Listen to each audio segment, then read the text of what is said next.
Good evening and welcome to the Dracut Connection. I'm Brian Bond and I'll be your lead co-host for this evening. Today is May 14th and we're coming to you live all over Dracut. Everybody's in their remote bunker and we're just kind of getting the show rolling. I'm Brian Bond. I'm going to be your lead co-host for this evening. And I'm joined by our former selectman, Mr. John Zimmerty, up there in the left-hand corner, or it might be right-hand corner for you folks. John, how we doing? I'm doing great. How are you? Good. What have you been up to this past week? Oh man, it's just always honeydew list stuff all around the house.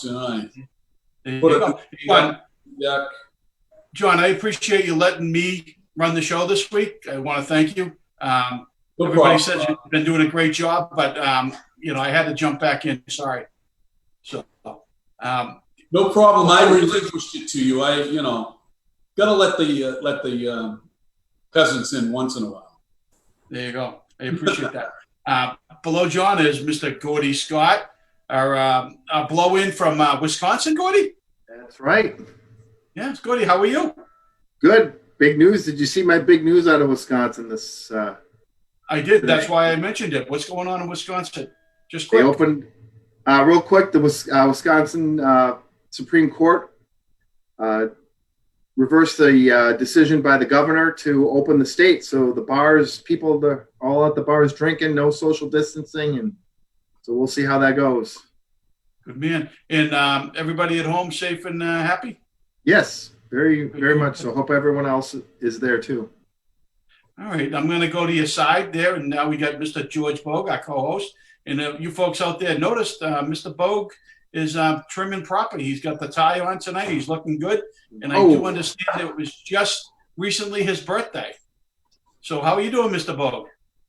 Too bad. It was my birthday last week, so everything went well for that. I'm still not quite trimmed because even though my barber opened on Monday up in New Hampshire, there's still a big backlog. So I'm going to wait until the crowds thin out before I actually get a haircut. But other than that, things are going good. Great. So, and last but not least, we've got our Mr. Phil Tebow. He's sporting the Joker purple, and I mentioned that earlier in the when we were chatting earlier online. So, Mr. Tebow, how you doing? I'm doing very well, thanks. Living the dream. There you go. And what is your week taking you through since we were here last? Well, architecture is still considered an essential service because of construction. So I still have a few jobs going and clients looking to hopefully start ramping up when some of this lockdown stuff finishes. Nice. So the moment that most folks have tuned in for and what they're waiting for is they want to know what the Mountain Man's been up to. And the Mountain Man went on an adventure the other day and found his first moose antler in a while, which was nice. I did a little social distancing with my beautiful bride up in New Hampshire, not too far from here. And like I said, we ran into found a moose antler out in the woods there. So that's always exciting for me. But now we also have, we've got Sean Kelly back with us again, and we want to do an update on what's going on with the weather. So I'm going to mute you guys and reach out to Sean and see what's going on. Hi, Brian. Thanks for having me tonight on the Dracut Connection. I want to talk about the weather, and this is for tomorrow. Tomorrow's going to be a severe weather alert day. We do have a slight chance right now for a storm tomorrow, a few storms actually. Once you start getting into that orange area, which is basically Worcester and west into the Berkshires, there's a chance for some strong and severe storms tomorrow. And with that being said, these are the impacts we're going to be dealing with tomorrow. And some of these storms could live and move into eastern Mass as we go through the day tomorrow and into tomorrow night too. Lightning is very possible. Some wind damage too with these storms, gusts up to 60, even 70 miles an hour is possible with these storms. And there could be an isolated 1 or 2 tornadoes tomorrow in Massachusetts. So we're going to have to watch the radar and see how that plays out. Hail, there could be some of that too. And heavy rain is another big impact with these storms.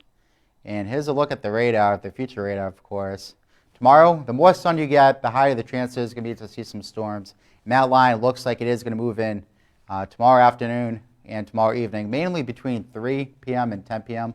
That line is going to start to move from west to east as we head into your Friday night. So we're going to have to watch that and see how that plays out tomorrow night. That being said, here's your forecast for tonight. 50 degrees. Spot shower or two late. As we head to your Friday, though, in the morning there could be a chance for a few showers and even a few thunderstorms early on Friday morning, even around 3 or 4 a.m. Could be woken up by a few storms. And that should clear out through the day on Friday. It's as we head into Friday afternoon, anytime after 3 o'clock, that is going to be the time for the threat for a few storms.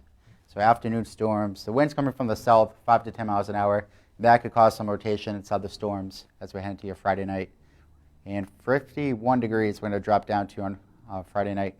Thunderstorms early. It is going to start to clear up as we head into your Saturday. Saturday is going to be a very nice day, 63 degrees overall. The wind's going to be with us, though, 10 to 15 miles an hour. Not that bad, but a little bit gusty through the day. As we head into your Saturday night, 43 degrees. We're going to drop down to partly cloudy. Winds 5 to 10 miles an hour, so the winds are going to start to diminish as we enter your Saturday night. Here's a look at your exclusive 8-day forecast. Storms expected on Friday, 66 degrees for a high temp. As you head into next week, and we're going to start to warm up again, going to near 80 degrees by next Friday. And that's it for now, everybody. Back to you guys in the studio.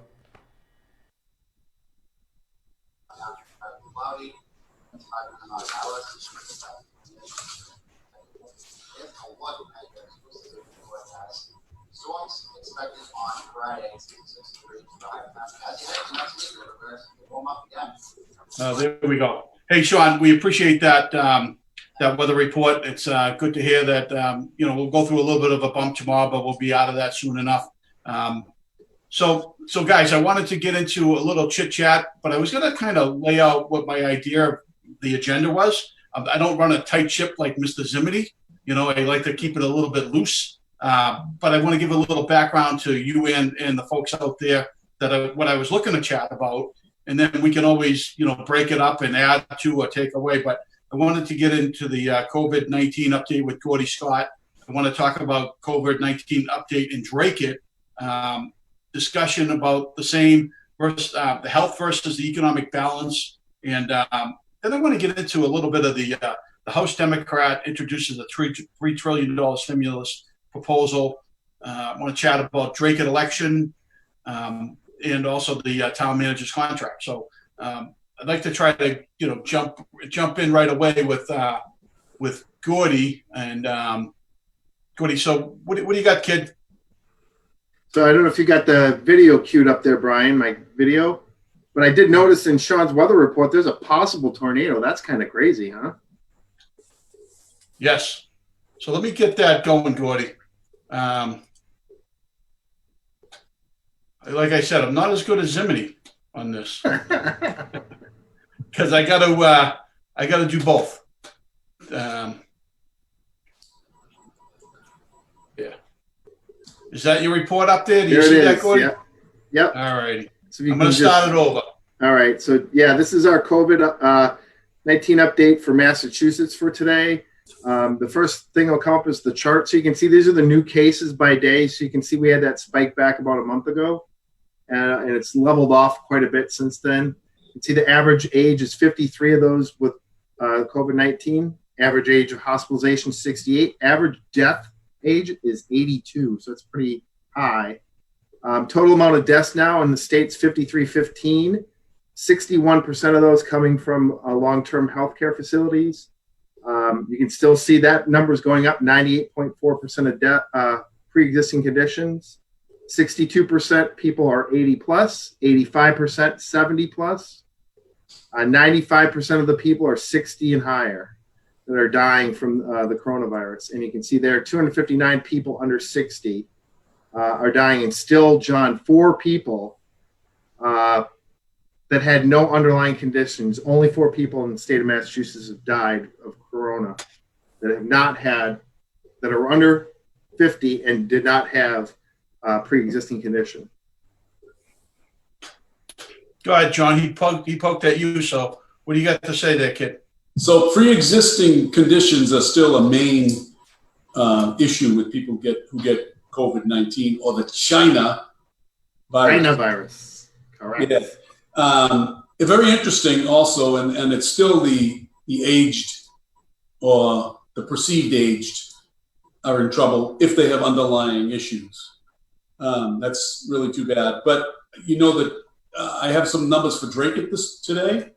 And today's report from Dracut was there was only 3 reported new cases to bring that up to 392 cases. And yesterday was only 3. We landed in what felt like an earlier time. Somebody's got a mic on somewhere. So there were 3 cases yesterday and 3 cases today. Day before that, there were 12. But the recoveries are still coming in fast and furious. We're up to 203 recoveries and still only 1 death in Dracut. So it seems as though it's cooling off in Dracut a little bit, and hopefully it continues in that way. So, John, do we know how many people actually been tested in Dracut? And I mean, they over at the Dracut Board of Health, they give us a kind of a really brief breakdown. They don't give us a, they don't give us a breakdown like Gordy gives us. He tells us, what age group these folks are in and stuff like that. So it's kind of hard to judge really what's going on in Dracut because it's very vague. It's very vanilla. Yeah, it's a very weak report. And they're going to say that it's all because of HIPAA, which is BS.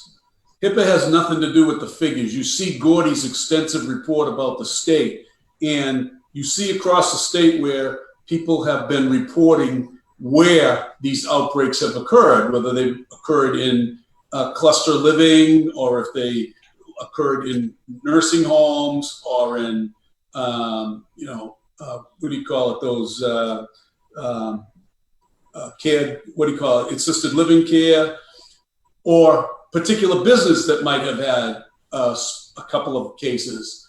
But they're going to hide all that because they don't want to bring that out for fear that it might hit one of their friends. But you know what? I think it's fair that people be told. It's just like contact tracing. Contact tracing is to let people know that they've been in contact with somebody. And you only can know that if somebody tells you that somebody has it, right? So if I was in Hannaford's and talking to somebody and somebody got it, I'd like to know that I might have went through that cashier's line. I'd like to know if I had contact with that person. So the contact tracing isn't really being as good, at least I think in Dracut, as it should be. George, what say you? Well, if you listen to Baker at all at his press conference, he's basically at this point a one-trick pony that all he talks about is testing. We need more testing. We have new testing. But, there's no big picture about, what are we doing with all this testing? And I don't really watch him every day, but sometimes I'm out driving around during their press conference, and I notice he's getting awfully snippy when they ask him questions. So, again, testing's great, but are we supposed to do this until we can test everybody in the state every day? What's the plan here? You mentioned Baker, right? A friend of mine today had a video on Facebook. She happened to go, you all know Diana Ploss, she's a real Trump supporter. She leans towards Trump a little bit, doesn't she? Oh, just a little. She was out today, and she happened to be in Charlie Baker's hometown. And she was riding down the street, and she noticed 2 DPW workers spray painting arrows on the sidewalks. So she pulled over, and she had a feeling she knew what it was all about. And she was just asking, what are you doing? And so they said, well, we're spraying arrows so people will walk in this direction. So her logical question was, what happens if somebody's walking in the opposite direction? Is there going to be a fine? This is tyranny. And she must have used the word tyranny millions of times, because we got to have her on again, Brian. She's pretty entertaining. And she was all over it, like in Charlie Baker's hometown. This is where the tyranny begins. And it's absolutely true. They're going to tell us which way to walk on a sidewalk now? That's China. That's Russia. Phil, let's get Phil Tebow in this. And Phil, what say you? What are you thinking here? What do you want to let the folks know your opinion? I suppose my biggest issue with the whole thing is it seems now to be it's a hot or cold issue. There's no mixing valve here. Either it's not social distancing, it's isolation. So either you have to cower in your basement, and if you go out, you have to do certain things. And I mean, I live very close to my office. I walk to my office in the morning. I don't put a mask on. There's nobody on the street. I mean, police drive by, they're gonna roll down their window. Hey, put a mask on. It's like, you almost get. When I do see people, it's almost as if they're trying to socially shame you for not doing wearing the mask and stuff like that. There's a lot of ways that we can deal with this whole problem and protect each other without going to the extremes that they've now decided to go to. Well, the problem is, the leadership of the government is supposed to convince people and say, this is why you should be wearing a mask. This is why you should be doing this. They've obviously lost that argument. So now it's just, all right, you comply, we'll fine you, we'll throw you in jail. Oh, and yeah, I mean, the first argument that comes out of anybody's mouth is, so you want to kill people. It's like, it's not, again, it's hot or cold. You either kill people or you decimate people's livelihoods, and so how many deaths are okay? How many bankruptcies are okay? One is too many and a million's not enough. It's funny because the primary goal was to prevent the hospitals and the medical professionals from being overwhelmed by the virus, right? And 2 months later, we're doubtful whether it was even necessary to force businesses to close or the citizens to stay at home for weeks on end, right? I mean, and the hospitals are laying people off. Correct. The healthcare is struggling right now. The only thing that's really going on is anything to do with Corona. You've got all those other doctors that, do typical knee surgeries, hip surgeries, back surgeries, things of those natures that are, they're sitting there going broke themselves, and everybody that works for them. I can relate to that. I had somewhat of a, I suppose you could, some people would consider it a medical emergency. I was having a problem with a passing kidney stone, and the pain was excruciating, and it was, okay, do I go to the emergency room? And I have people at my house that have underlying conditions, and I figured, well, they're only going to give me pain medication at the emergency room and wait for it to pass. So it's okay. I'll do it at home. Woody? Yeah, my 2 cents on this is I've been going through a couple of the Dracut Facebook sites and having conversations with people, and there's 2 things that really stood out to me. The people that are vehemently against opening back up, if you go look at what they are, who they are, not all of them, but a lot of them are working, for example, for the school system, getting a paycheck and not working, but still receiving a paycheck. Working for the town, not going to work and still receiving a paycheck. So I guess if it was me in their shoes, if I can sit at home and watch TV and get paid for it, maybe I want to keep it closed too. So, I take a lot of those, with a tongue in cheek, because I get what they wanted to. Who wouldn't want to get paid and not do work, right? Like, you get paid and just sit at home. And the other part of me, my personal opinion on this whole thing is, look, this is a free country. Think of all the wars that we fought, the Civil War, World War I, World War II, to keep our freedom here in the United States. I just say, let the people that feel comfortable going back to work, opening their businesses, let them do it. And if you don't want to go out, you think it's not safe, you can stay home. You have a choice. But if you got to give people the choice, the freedom. If I want to go out to a restaurant, I should be able to go out to a restaurant. At this point, I think that's what it comes down to. We have to have our freedom. If we don't have freedom, we're not a country. We're not the United States. We can, go to China and get locked down like that. We're becoming China. So, that's the biggest thing I take out of this is we've got to keep our freedom and be able to do what we want to do. You have the freedom to stay at home and not go anywhere, or you should have the freedom to go out and do things. So, that's my 2 cents. That was about 25 cents, but I'm okay with that. Mr. Zimini, you've been really quiet. I know you've got an opinion, so let's hear it, kid. On opening, well, yeah, I'm in that age group that is vulnerable, although I'm healthy, relatively healthy, I think, knock on wood.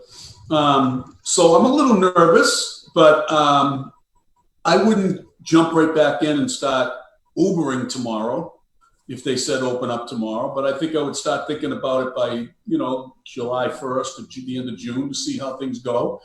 And I would make sure that I had some, definite protections. I'm not a huge fan of these masks. I think that they cause more trouble than they help. I think for the healthcare professionals, they absolutely have to wear it because they are in close proximity and in very close contact with them. But even the N95s, and I think Gordy could speak to this as well, because his wife works at a hospital, the N95s are medical grade, but they still do not, filter out everything. 95%. That's why they're called N95. Yeah. But I think the plastic mask helps a lot more, particularly with the particles that are spewed from somebody sneezing or somebody coughing. My daughter is a nurse, and she thinks that those masks, those shields, are a lot more effective. Obviously, the cloth mask itself, the N95s, are very important also. But yes, I do want to. I think we should get back to work. I think the president's right. I think another 2 months of this, and we're never going to get this economy back. And I don't care who you are. I mean, there are some serious problems going on out there, and we need to get it back to where we were. And I don't agree with Fauci on never shaking hands again. I mean, this is ridiculous. This is going back to Russia, where they put you in a cement box, stacked up in apartments that are 12, 14 stories high, and you all live in the same 700 square feet of house, and you come and go, and you don't talk to your neighbor because you might be being spied on, and you might say something. And in China, the same way. You can't talk politics. You can't do this. That's what we're coming to. And I'm totally against all this BS that's going on now. And we can get into some more of that as we talk national politics later on, I think. So, and I'll jump in now. So, whether it was justified or not, the objective of flattening that curve was accomplished, right? So throughout America, our health hospital system is really no longer in danger of being flooded, because that was what they said. We need to, social distance to stop help the medical system from not being overwhelmed. And even like the hardest hit, New York City, had like 185,000 cases alone, right? But 26% of the hospital beds and 21% of the intensive care units are open. So the systems, even in the worst case scenario, handle the problem, right? But now we've got 33 million hardworking Americans filed for unemployment. And part of that problem is they're getting unemployment, but they're also getting another $600 a month or a week on top of their unemployment. So in some cases, those folks are making more money just sitting home. They don't want to go back to work. It's almost like right. And that's why they're saying let's keep it closed. Let's keep it closed because I'm getting more money.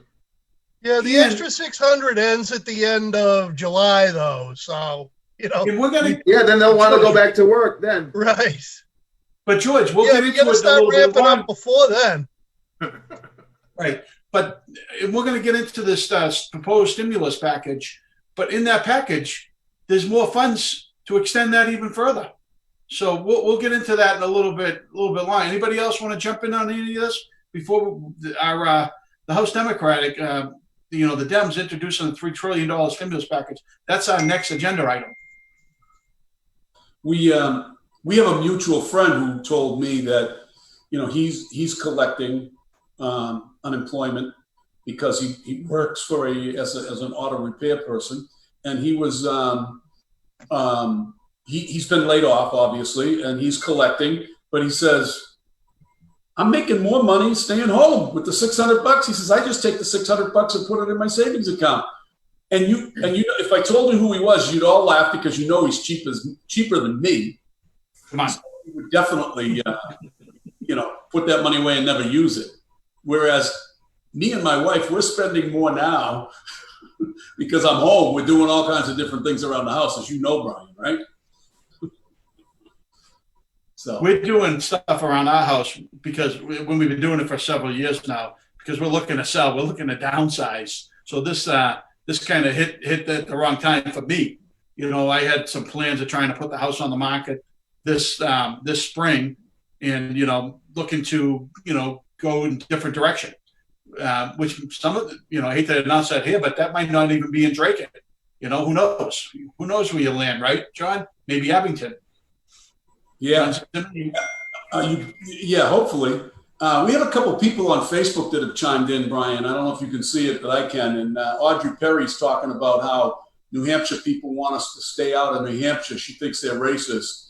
And she also thinks that they have no problem taking our money. That's for sure, Audrey. Yep. Jim Flynn is watching, and he says hi. So say hi to Jimmy Flynn, guys. Hey, Hi, Jim. Jim. And we've got a bunch of people out there watching tonight. Yeah. So John, see, I'm the one who's sharing Zoom to DATV. Every time I pull up my Facebook page, I might, something turns on. I don't want to do that. So you handle all the public relations there on the DC page. Okay. And speaking of the DC page, we should show this at some point in time. But we get like 4,000 or 5,000 people that tune in per month and engage with us. And if you look at other Facebook pages, nobody even comes close. So we're getting a message out. There's a lot of people that pay attention, and we're glad they do. So you guys good with that? Yeah. Very good. All right. So the next thing we want to talk about is House Speaker Nancy Pelosi unveils a $3 trillion coronavirus aid package. Anybody want to lead with that one? Yeah, I think that one's pretty much dead on arrival. Whether they can work something out with the Senate on a real bill, I don't know. But this thing, it's not going anywhere. Well, they also want to throw in other stuff that has nothing to do with stimulus, like the mail-in ballots. So Mail-in ballots, illegal immigration, all sorts of stuff. right. There's a lot of corporate welfare in there. But yeah, I imagine out of $3 trillion, if half a trillion is going to actual stimulus for COVID, that would probably be good. So I do have a breakdown of what that is, and I can kind of spit out some stuff, right away. It's $1 trillion for states, cities, and tribal governments to avert layoffs. Basically failing out pension systems like the T. Correct. So let me just spit this all out, George. Then you can just definitely jump in. $375 billion for smaller suburban and rural municipalities. A fresh round of $1,200 directly into aid for individuals, increasing it up to $6,000 per household. $175 billion housing assistance fund to help pay rent and mortgages. $75 billion for testing of the virus. And they'd also continue the $600 per week through January. $200 billion in hazardous pay for essential workers. I'd definitely like to see them get something. $25 billion for postal service. The November elections, they're looking to provide $3.6 billion to help local officials prepare for the challenge of the voting. Right? I don't know about that. Payroll protection plans getting some more funds. Hospitals, $100 billion to help the cost of additional help in hospitals serving low-income communities. And then finally, the one thing is $600 million in funding to tackle issues of rapid spread of the virus in states and federal prisons, along with $600 million to help local police departments and salaries. Phil, why don't you jump in? Well, the first one that kind of strikes me is the payroll protection program. I mean, it's a program with good intention, but they're aiming it at small businesses, small restaurants and whatnot, and of course they're all closed. But as soon as they get the funds, they need to spend them within 8 weeks. Well, their wait staff is unemployed, so you're going to pay them while your business is closed, and then 8 weeks from now, they might let you open up at a quarter occupancy. And so as soon as that's over, they're going to have to start laying off people because they're going to shut down again. Right. Well, that program, Phil, you have to, you get 8 weeks worth of salaries for employees, but you also have to employ them for additional 8 weeks after that. So you've got to have, you've got to. Right, but it doesn't help when you go bankrupt. Yeah. Yeah. It should have been structured that when you get to a certain point or extend the time period that it pays for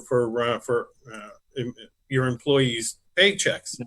But to essentially demand as soon as you receive the money, you have to start doling it out for paychecks when you may not be in operation. Well, we'd have to see what those stats. I'm sure they'll take those stats after the fact and see what's going on. But I, like myself, I would like to retain my employees.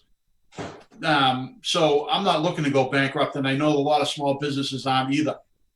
They want to continue to strive because I, like you, Phil, you're a sole proprietor, right? Yeah. And nobody's paying you. You've got to make your money, but you also got to, like me, I'm not making any money during this downturn. I'm losing a huge amount of money.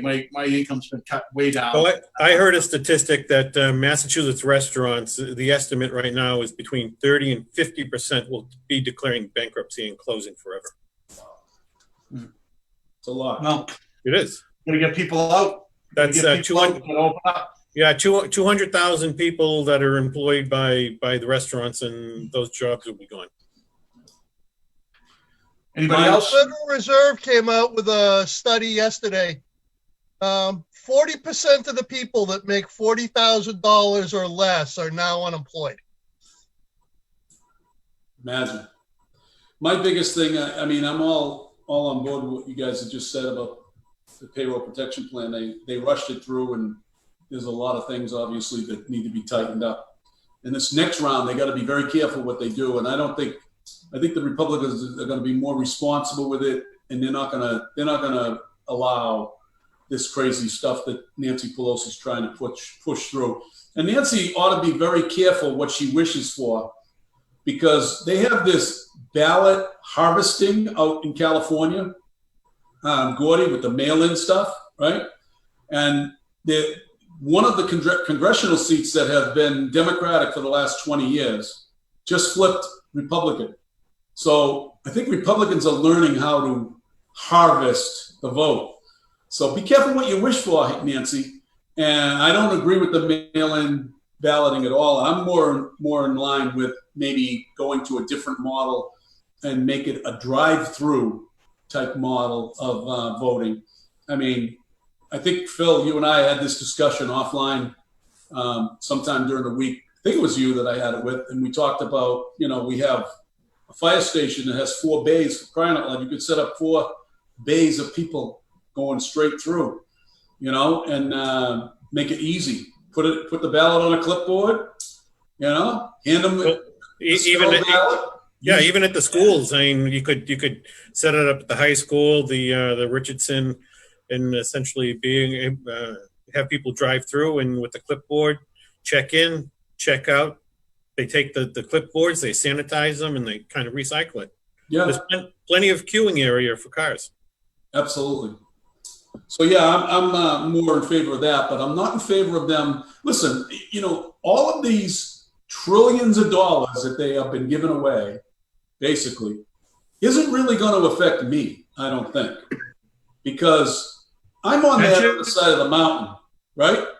I'm on the other side of the mountain. And maybe all of us in here, it's not going to affect us as much, but it will affect Gordy, and it will affect Brian Bond when they go to retire in 10 years, because it's going to be a different retirement in 10 years. And your children and your grandchildren are going to pay for this trillions and trillions of dollars that we've been just spewing out over the next few years. Printing presses are working overtime, John. What's that? Exactly. The printing presses are working overtime at the federal government. Federal Reserve Bank is. Oh yeah, and they're talking about doing more. So I totally print more Confederate money. They should just now at this point, instead of these huge things, just do it piecemeal. If you want to do PPP, do that by itself. If you want to do direct payments to people, do it by itself, but not throw everything together in a 500-page spending bill that no one reads. Do we know what, You're John, in if I can, the world, George. you know, they're looking for $1 trillion for the state cities and tribal governments to alert layoffs. I don't know. I mean, right now I see everybody that works for the town is getting paid. I don't think anybody's not getting paid. And they'll continue to collect the taxes. I know they're going to run into some budget issues. Does anybody know what the gap is going to be? Anybody hear anything that can opine? They don't even have any idea. I mean, at the selectmen meeting this past Tuesday, they were recommending essentially postponing the June town meeting because they really don't have any budget numbers. So why pick budget numbers and then have to correct them? Just we're able to operate with a 1/12 budget. So whatever the budget was last year, each month you get 1/12 of that, and you're able to operate. I mean, it certainly seems like a legitimate way to work, but I don't think they have any idea. Phil, I think the problem with that though is how do you pay people if you don't have enough money? Well, I mean, again, I suppose you're watching it on a monthly basis at that point, whatever money is coming in. Yeah, but I don't think they can. I don't think they can extend the June town meeting any farther than there already is because they need a budget. They need to have payroll. They need, you know. I don't think they can do that. I do believe they can operate past June and into the next fiscal year with this 1/12 budget. Right, but what happens if they pay everybody out and then they get $8 million less? Where are they going to get the $8 million from? Who knows? Who knows? Well, one thing if you go in 1/12 budget is that's basically level funding. So, you know, if there's contractual raises or stuff like that, how do you deal with that? Especially that big raise, the big raise that just got handed out. So their revenue, their tax stream will be the same as long as people can afford to pay it, right? As long as they can afford to pay it. But then it's their, you know, the funds that they take in from building permits, things of that nature that may change a little bit, plus the federal aid and state aid. Is that where the deficiency is going to come from? That's going to be the big hit, the state aid, yeah. So locally, our restaurant income tax is taking a big hit. Yeah, that's going to be about $100,000. So they're getting many permit fees and stuff like that either. No, but the building is still ongoing. The building department, but you're right. Everything is really at a slower and inefficient pace. So when did they get to a point in time? When did they get to a point in time when they would consider laying off? Right.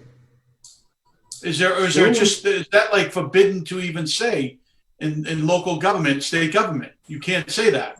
And John, I'm going to let you jump in if you want to answer that, or you had a comment you wanted to jump in on something else. Go ahead. I had two comments. One was Audrey Perry has just chimed in again, and she's a faithful follower of ours, and she's chimed in and said that the stimulus was absurd. She said she got a check and she doesn't need it, and of course she's not going to return it. Who would, right? But she says she's just going to save it. And why wouldn't we have those who need it apply for it? That sounds like a sensible thing, Audrey, and it doesn't matter in government. They just want to. It's just like you have Democrats that are out there saying they want to do a $2,000 stimulus payout to each American during this for the next couple of months. $2,000 a month to people. That's everybody, John, no matter what you make. Yep. Because I didn't get any on the last round. Yeah. I made a penny over the allowance. I haven't gotten my stimulus check yet. I don't know when I'm going to get it. The freedom dividend. That's what you're going to get. Yeah. All right, hey, we got to move it along. Anybody got it? There was one of their presidential candidates ran on sending people checks every month, and Andrew he didn't Yang. even make it to Iowa. Yeah. And now they're just trying to enact it. All right. Hey, we're going to jump into the Dracut election. Mr. Zimney, I'm going to let you lead with that because you're our former selectman. All right. Are we going to talk about the manager's new contract that was passed last Oh, yeah, man, that's our last item on the Okay, so the Dracut election, menu. one of the things I wanted to talk about is that recently, I don't know if you guys heard, but I believe that Warren Shaw, the leader of the Warren Nation, was on the radio last Saturday, and he announced a huge endorsement of one of the 5 candidates. And I know Phil's ears must have popped up when he heard this, but I understand that the Lucky Vizina, Joe DeRocco group is squarely behind Allison Janess. And that's in the words of the leader of Warren Nation. Did anybody else hear that on the radio? I didn't hear it, but it's gotten to me by several people. But I don't get up that early on Saturday. I don't normally either. And I wasn't up, unfortunately, Phil, I'm sorry, I wasn't up to listen to you. But Phil, maybe you heard something about that, to that effect. You want to chime in? Yeah, I did. Yeah, I mean, you know, I've always been told you're not supposed to talk about your opponents, but yeah, that's it seems that Joe DeRocco and Leo Vizina are supporting Allison Janess. Yeah, you can talk about your opponents, but you don't talk good about your opponents. Well, what he said wasn't bad. He wasn't bad, you know, he wasn't talking bad about them, but hey. Yeah. Well, John, why don't you lay out, John, if you could, for the folks, lay out who's running. Okay. Give a little, you know, background. We'll kind of jib jab about each one. And then I also want to talk about the question that's on the ballot. I think that's very important to let the folks know. And, Should I and then we've got to save a little bit of time for the contractor, the manager's contract. So take it away, John. Okay, let's talk about the elephant in the room. Phil Tebow, who is running for selectman. And, Phil's sitting here, and Phil and I have had our differences over the years, but this election has set up to, in my opinion, squarely for Phil's benefit. He's come off very good on the leadership front. I mean, his ability to articulate what went on with the selection committee for the manager has pushed him, I think, into the forefront until this COVID-19 thing came out. That I think Allison Janess was around knocking on doors and things, and she had a little bit of an advantage going into it. But now that she's unable to do that stuff, I think a lot of it's going to come down to name recognition. I think where people stand on this manager's appointment and the process, mostly the process, is going to hurt a lot of people. And I think that Phil has risen to the occasion on this. Allison Janess said that she would just vote for Ann Vandal and make her the manager, which she's going to gain. I don't think she gains anything by that, because if there's anybody in town hall that knows her from being around for years, they probably would vote for her anyways. But I think she loses a lot on public safety issue, on both public safety sides, because Ann has a history with both of those people, both of those departments. I think there's some real strong opposition in both of those departments that's going to affect the vote. Joe Espinola, he didn't even want a process. He said if he was on the board, he would have just voted for Ann. And, we have a person in there, save the money. But I don't know why, I think Joe is a good candidate. I think he's a known commodity. And in this kind of an environment that we're going through, again, name recognition is going to be important. I think Phil and Joe have a very large name recognition factor. And then you go from them to Mark Pease, who shot himself in the foot with this whole China virus thing. He said some really whacked out things, and somebody can bring that up if they want. And so I think he's persona non grata in a lot of the sector. If you go on the Dracut Now site, he gets murdered over there, and his wife just continues to open her mouth and bury him even more. And then you maybe have, open his mouth once in a while. yeah, Leave it well, up when he to the does, missus. you know, my mother used to say, "Be careful what you say, because if you open your mouth, sometimes your brains spill out. So be careful." Yeah, Right? yeah, I know what you mean. Yeah, I get it. And so then we have Heather Santiago Hutchinson, who is coming across as a decent candidate. She's, you know, when you hear her talk, she's intelligent. She can put sentences together. She comes across very informed. So I think one concern I have with Heather, John, is that the other day when I heard her on the radio or something like that, or it might have been again on Facebook, she's really, really busy with 2 jobs right now. yes. So how is she going to? A selectman's not an easy position to fill. So how is she going to kind of handle jumping in with that, right?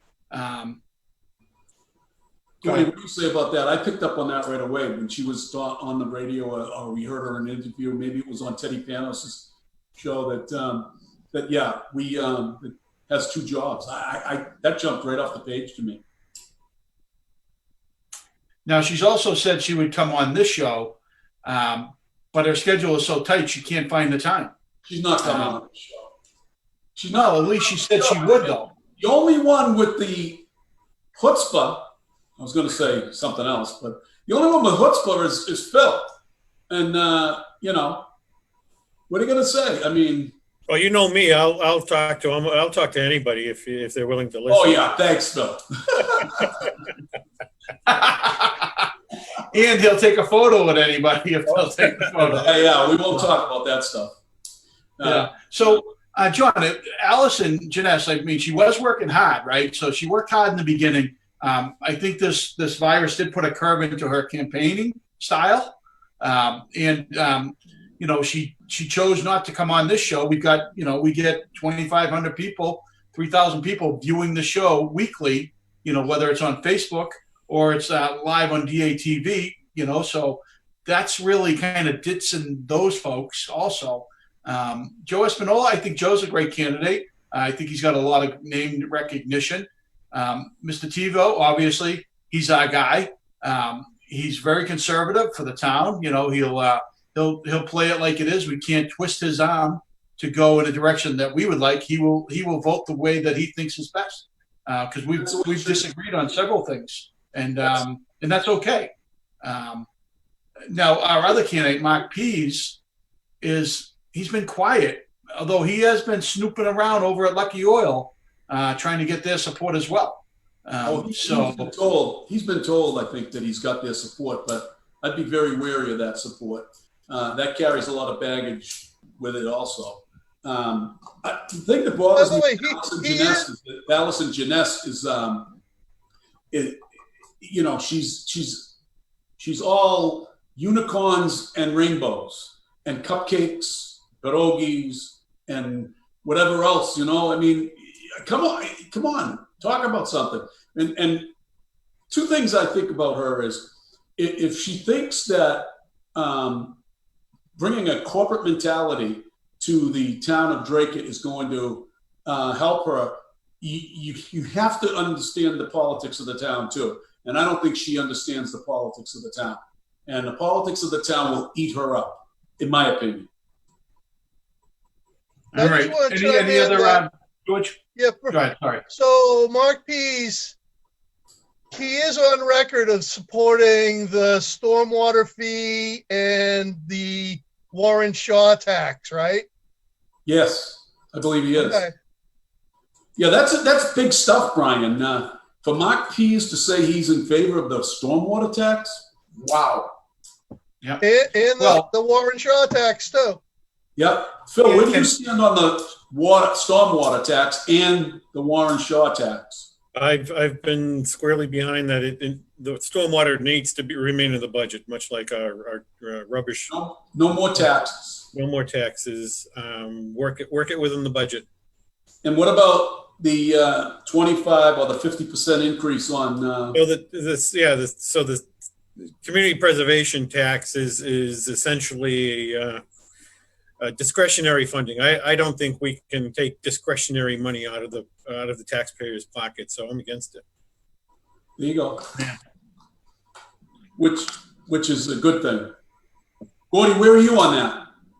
Oh, don't get me started on the CPA tax. That's why I'm for CPA. I said this several times. I'm for the CPA, but the way that Dracut runs it and the way we've been spending money on the CPA, there's no way in hell I can support that. And I just think it was bad timing, because right now I don't think anyone in their right mind is going to vote for that tax. And with people not working and on unemployment, I don't think it has a chance to pass.